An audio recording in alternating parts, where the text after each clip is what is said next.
Very welcome to all of you on our classes lecture number 8 force and Newton's law of motion बल तथा गति के नियम।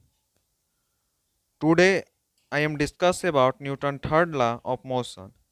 To every action there is an equal and opposite reaction, यानी जो भी action हो रहा है उसका अपोजिट रिएक्शन होगा, वह न्यूटन थर्ड लॉ कहलाता है।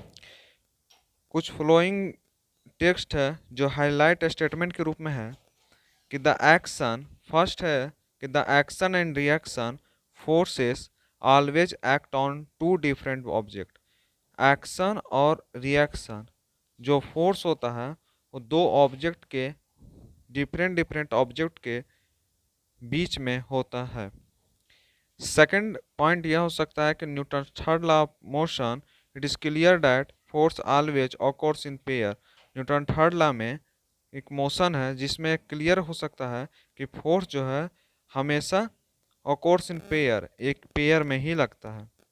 कुछ एग्जाम्पल के थ्रू में हम लोग जान सकते हैं कि first example, when a gun is fired it exert A forward push on the bullet.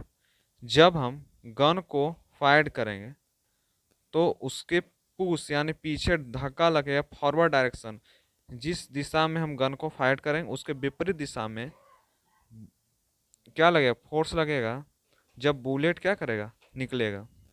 दूसरा पॉइंट हो सकता है कि विल फ्लाइंग द बर्ड, जब पक्षी जो है फ्लाई करेगा यानी उड़ेगा, air backward in his wing, तो एयर क्या करेगा, पीछे से बैकवर्ड डायरेक्शन में उसके विंग पर अप्लाई होगा।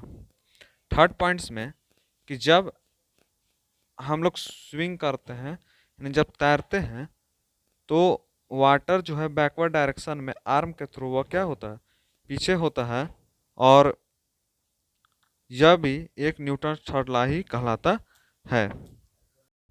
आज बार इतना ही, पढ़ते रहिए। All the very best.